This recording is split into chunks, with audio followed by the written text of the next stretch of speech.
माओवादी पार्टीका नेता कार्यकर्ताहरू लडाकुहरू यो देशमा परिवर्तन गर्छु भनेर दौडिए हिँडे। उनीहरूलाई 10 वर्ष लाग्छ कि 20 वर्ष लाग्छ कि हुन्छ कि हुँदैन कि केही कुरा थाहा थिएन, तर अनवरत रूपमा राजनीतिक रूपमा सङ्घर्ष गर्नको निमित्त हिँडे।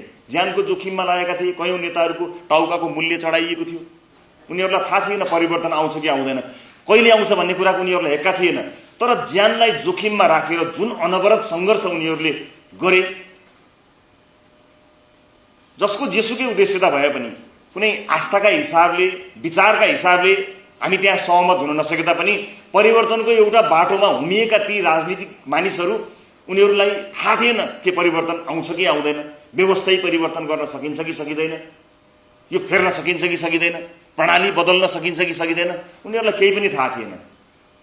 त्यस्तो सङ्घर्ष गरेकोबाट आएर राजनीति आज यस्तो ठाउँमा आइपुगेको छ कि हामीलाई त थाहा छ, हामीलाई थाहा छ चुनावमा जाँदा पनि हाम्रो बहुमत आउँछ भन्ने हामी सबलाई थाहा थियो। सब थाहा पाएको यति सजिलो सङ्घर्ष आजसम्म